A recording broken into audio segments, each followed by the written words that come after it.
Moving on now to a short discourse on Dzogchen. Dzogchen, correct pronunciation, preferable to Dzogchen.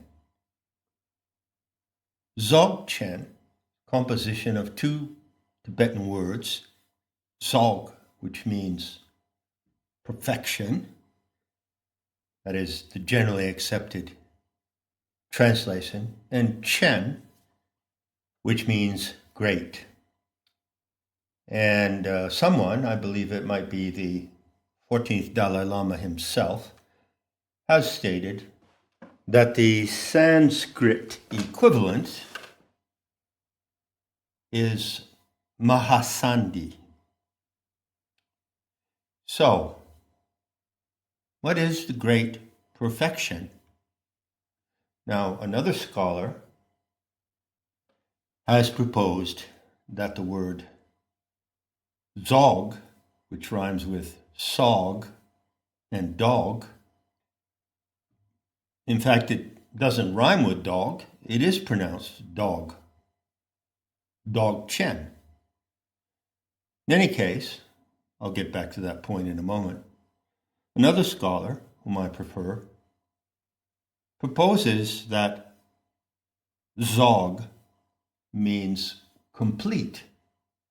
Now, the word complete suggests the Greek term teleos from the root telos, and that is the root of the word telestes, singular, and teleste, plural, hence the names given to themselves by the founders and teachers of the Western mystery schools. As I've pointed out for many years now, teleos, the adjectival form of telos, should not be translated as perfect. Rather, it means ultimate or complete. It means the most that one can achieve in any situation. Nothing is ever perfect. Perfection might be a corrupted and misleading term.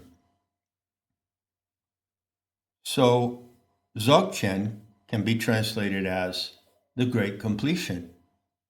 But the completion of what? This is the question, or one of the questions that comes to mind with the introduction of this topic.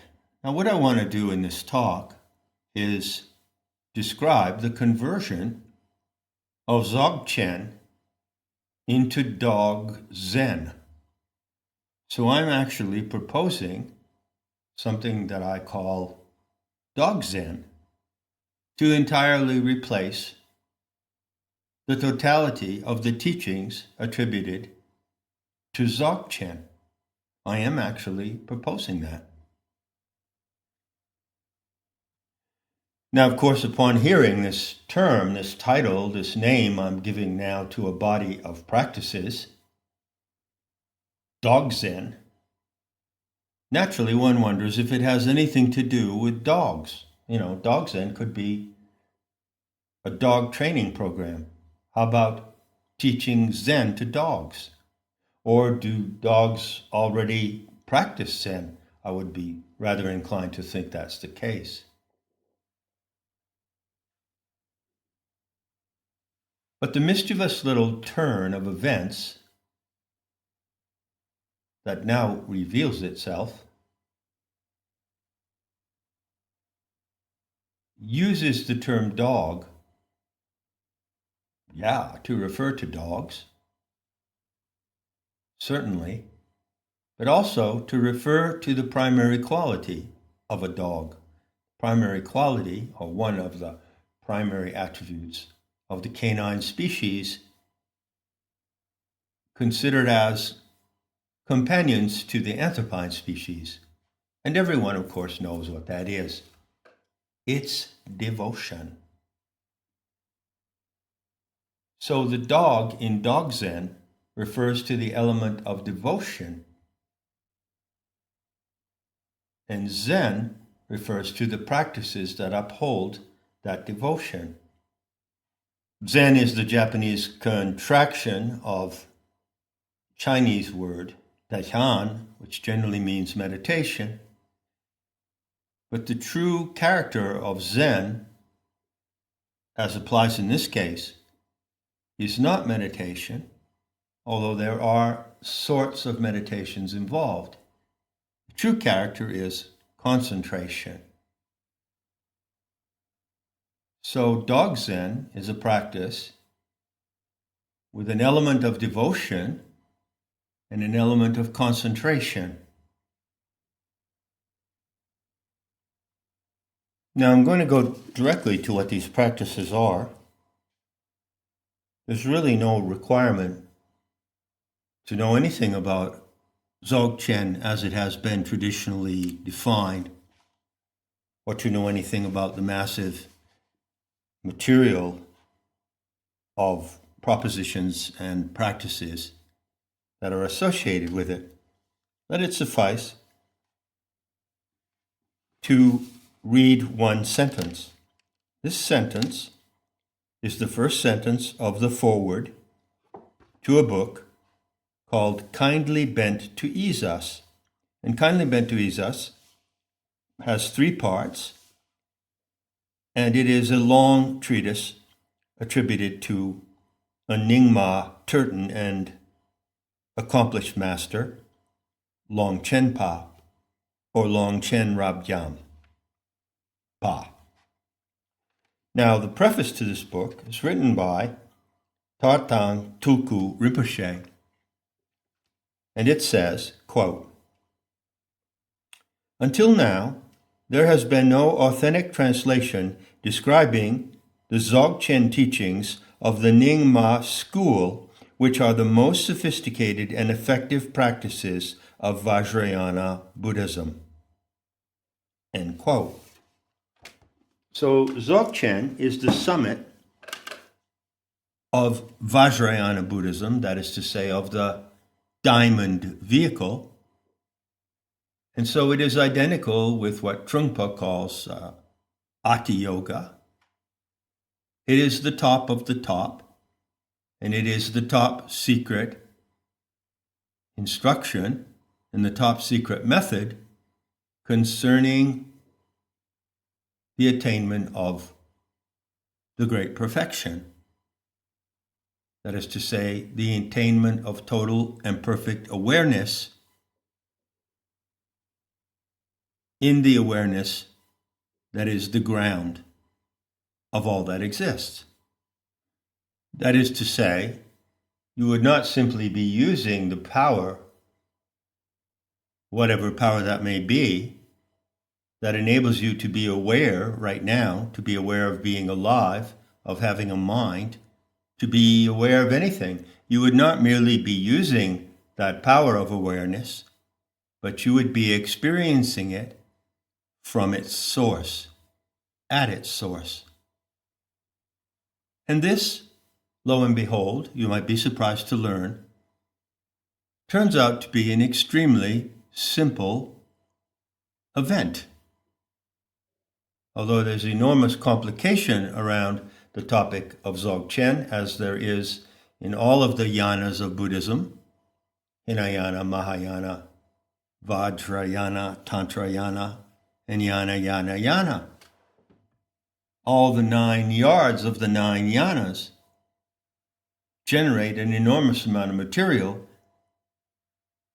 but the actual factual experience, which is the goal of Dzogchen, is ultimately simple and ultimately accessible in a spontaneous and natural manner.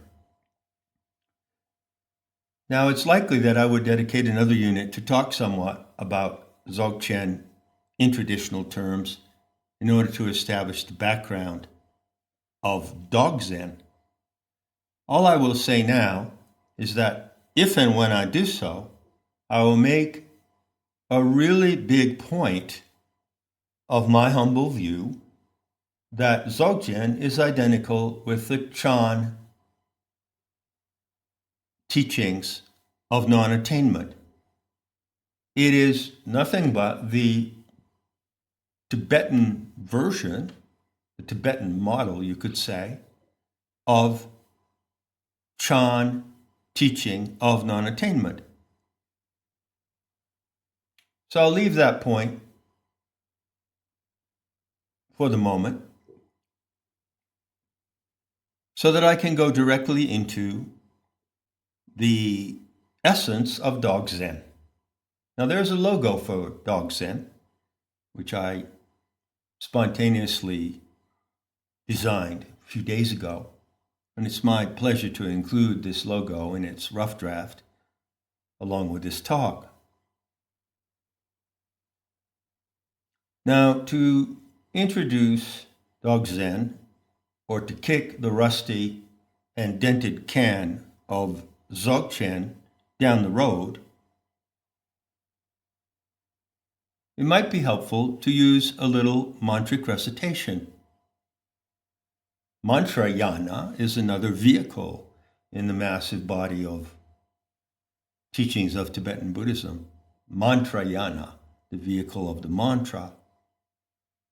And mantras can be helpful as little gimmicks to cue your NLP and to remind you of where you want your Rigpa to go. So in taking Rigpa directly to Dog Zen, which is called the method of direct pointing or direct introduction to the mind, here is a little mantra that will always get you there.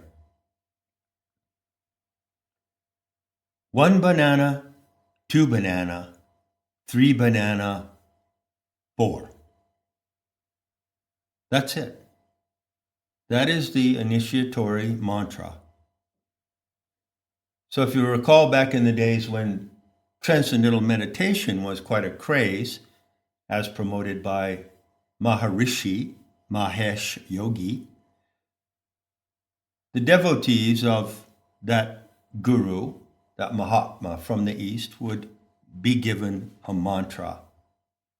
So here is the mantra for introducing Dog Zen, and it's the same for everyone. 1 banana, 2 banana, 3 banana, 4. Now, to put this little mantra into practice, I invite you to imagine that you and I are sitting together somewhere in a beautiful setting in nature, on a summer porch, as they're called in New England, maybe looking out at a small lake. Maybe there's a canoe or a kayak pulled up there to go for a spin on the lake. And we're sitting in the warmth of the summer porch, screened off, but maybe the door is open, so we look out at the lake, trees around the lake, feeling the warmth of the sun, sitting at a table, side by side, comfortable wicker chairs. And the table is a round table, not too large, situated between us, a little bit forward, and there on that table is a banana. 1 banana. What is 1 banana? Well, 1 banana is the real banana sitting on the table in the real material world, presumed to be real material world, the realm of samsara, the realm of the tonal, in the jargon of Carlos Castaneda, the material, mundane world, where the vast, vast numbers of human animals live without questioning its reality, presuming it to be real. And I assert that it is real. And the banana on the table is the real banana in the mundane material world. 1 banana. So let's just sit here for a moment, appreciate the setting, feel the warmth and comfort, look at the banana on the table. You look at it, and I'll look at it at the same time. We'll just gaze at it for about 10 seconds so we both know what we're looking at.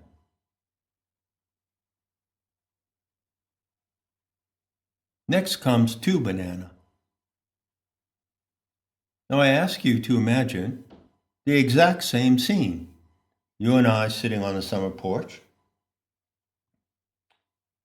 And the banana's on the table, the lake is in the distance, sunlight glistening on the lake. Everything looks exactly the same as it did before, except that we're in a dream. So you and I are in the same dream. The exact description of the dream fits the material world of one banana. But now when you and I together look at the banana on the table, that's two banana. How is two banana different? Well, it's the banana in the dream. It's the dream banana. So just sit for a moment and savor that little experiment in imagination, if you want to call it that. Imagine that. It's not a real life, mundane, material scene, but it's a duplication of it in a dream. An exact duplication, but it's in a dream. It's a dream, which is not the same as events in the material world. As you know, if you've dreamed, that's the case. You can't say, you can't argue, you can't claim that the landscape, the houses, the buildings, the cars, and the people that you meet in a dream, when you yourself are present in the dream, in your dream body, you can't claim that that is comparable to the mundane material world. Just savor that whole scenario for a moment. Just savor that second little event of you and I together. And then comes three banana. In three banana, setting is exactly the same as it was for one banana. And likewise for two. If you had some kind of supernatural power that enabled you to step back and look over here, say to your left, and see the actual material setting of you and I on the summer porch, looking at the banana, and then by some supernatural power you could see the same setting, maybe in some kind of bubble lens, you could see you and I dreaming that we are sitting on the summer porch. Indeed, we're dreaming the summer porch, and we're dreaming the lake. We're dreaming the entire scene, and you can see that directly in front of your vision, two banana. And then you look off to your right, and there's a third frame. There's a third portrait of this event. But just as the first portrait is identical to the second portrait in every detail, likewise, the third portrait of this event is identical. So if you were, by the grace of some supernatural power of vision, to scan your eyes over these three scenes, go ahead and imagine each of them in a sort of large bubble or in a lens. You're looking at a lens and the image is on the lens. Three identical images. But one banana is a real banana in the material world. Two banana is a dream banana. And three banana is a banana in a lucid dream.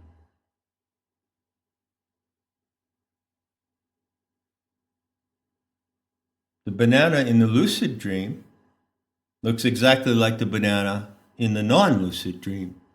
The only difference is that you and I, sitting there side by side, may take our eyes away from looking at the banana and look at each other and nod. Yeah, we both know we're having a dream. This is a dream and we're in it. It's a lucid dream. In the second instance, two banana, we don't have that awareness. So the only difference between these three portraits of this moment when we're sitting on the porch together, the only difference is a knowledge you bring to that, to each one of those portraits. That one happens in the material world and can be tested in terms of empirical reality and objectivity. The other one is in a subjective zone of dreaming, and the third one is also in a subjective zone of dreaming in which the dreamers know that they are dreaming. 1 banana, 2 banana, 3 banana. That is the totality. That is the perfect completion of the reality that you can encompass with human consciousness at the fullest level of awareness, grounded in the source of what allows you to be aware. Now, this totality I just described is nothing new. In fact, it's a sharp-worn trope from Buddhism that goes by the name of the Trikaya, Kaya. Now, you have the yanas in Buddhism, yana, yana, yana. And yana means a raft, but also a method, a way of getting somewhere, a way of getting something done. Kaya means something like a vehicle, something like an instrument that you use to accomplish a certain task.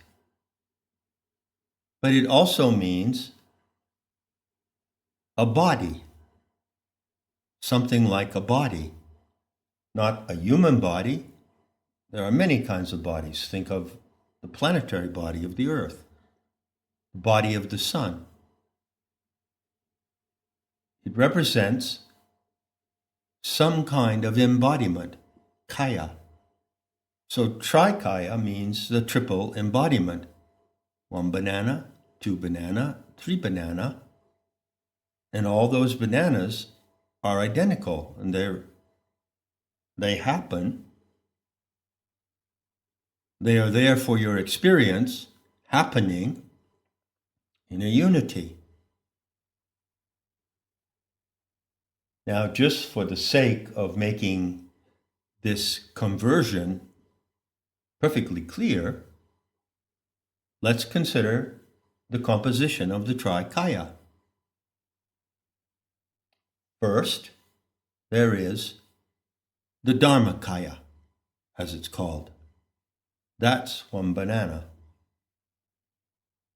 Solid material reality is the Dharmakaya, the totality of existence. You can go on and you can define it in dozens and dozens of ways, but it's simply verbiage. You can dispense with all that verbiage if you put yourself beside me on the summer porch and just look at 1 banana. The second component of the Trikaya is called the Sambhogakaya or Sambhogyakaya. And bhoga means pleasure in Sanskrit. So this is sometimes called the bliss body, whereas the Dharmakaya has many names, sometimes called the absolute body. The Sambhogyakaya is 2 banana. It's the banana that we behold when we are dreaming without knowing that we are in the dream, without being lucid. Third is the Nirmanakaya. The Nirmanakaya is 3 banana. So when you experience the Nirmanakaya, you find yourself in a state of lucidity, as it were of someone in a lucid dream. However, with that analogy, or is it a metaphor or an analogy? With that analogy of a certain state of consciousness to lucid dreaming, you immediately stand at the threshold of this conversion. Now, this analogy to being in a dream or to the dream-like character of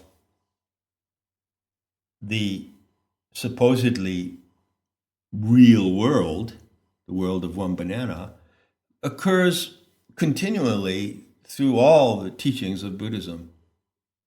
The mirror, the reference to the mirror. The way that the mirror can be described in Dog Zen is quite different from the way it has been routinely described in hundreds and hundreds of instances in Buddhist teachings. In the beginning of the knowledge of the difference, in the beginning of the appreciation of the difference, is in this proposition. Sitting together on the porch and looking at 3 banana, you and I know that we are having a dream, that we are in a dream, but more properly speaking, the dream is having us. The dream we are in is not our dream. It is the dream of another agency. Now, you will not find anywhere in the teachings of Buddhism such a distinction being made. But of course, that distinction is one of the primary teachings of planetary Tantra, isn't it?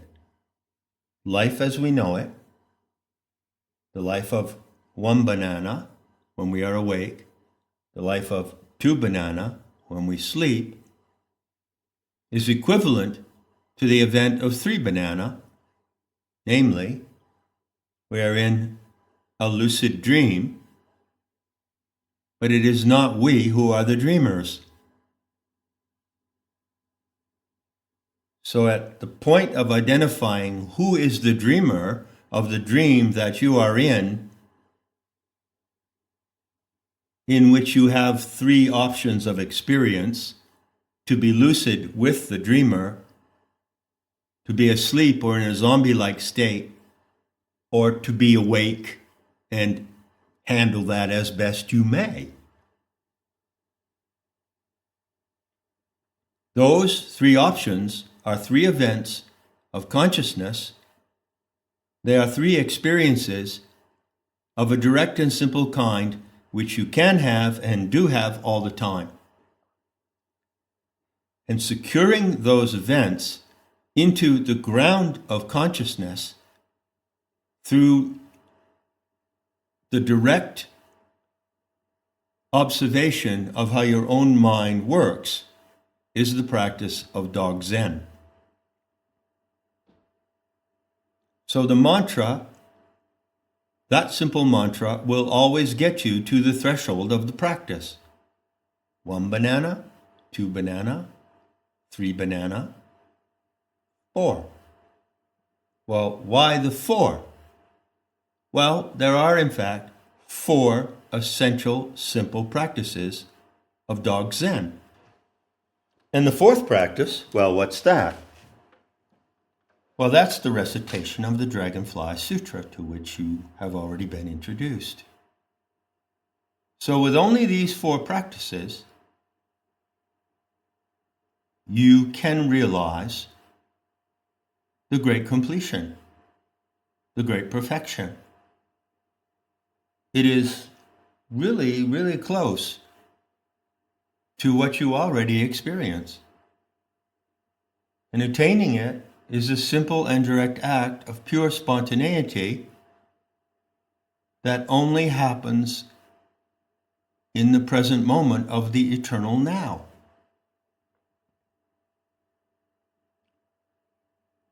As for the practices, well, let's say they can be described in another talk. The practices are very simple. They do not require the kind of elaboration that you see through the massive content of Buddhist teachings and schools. So don't get the idea here that the mantra might go on. You know, the mantra does go on. 1 banana, 2 banana, 3 banana, 4, 5 banana, 6 banana, 7 banana, more. It doesn't go like that. Complete mantra is 1 banana, 2 banana, 3 banana, 4, and more. And that's the completion of the mantra. 3 fundamental, foundational exercises corresponding to the 3 bananas. 4 being the recitation and exposition of the Dragonfly Sutra, and more. And what is more? What is the one more element that makes a totality of 5 elements in the body of instruction of Dog Zen? Well, the more refers to you being more than what you are. By that I don't mean that you strive to be more, but that you already are more. You are what you are as a limited mortal human being, a human animal, and you are also more. The way to come to know the more and to be assured, apart from someone like me telling you, apart from learning it or hearing about it externally, the way to become confident in the more of what you are is through the dog-like devotion. Now just think of the devotion of a dog. Just think of the look in the eyes of a dog as it gazes at its master. That's the kind of look that comes into your eyes when you look at what makes you more. What makes you more is called, in the scheme of the 36 tattvas, Ishvara. Now, in Hindu devotional practices, there is a delicious phrase, Ishvara pranidhana. Ishvara pranidhana. It works when you aspirate the last syllable. Ishvara pranidhana. And Ishvara pranidhana is what you practice with the dog's devotional gaze when you look at what makes you more than what you are, at the same time that you are just as you are. So those are the 5 components of Dog Zen. And you can see now why it's called Dog Zen. 1 banana, 2 banana, 3 banana, the Dragonfly Sutra, and Ishvara pranidhana. There it is, the total package of Dog Zen.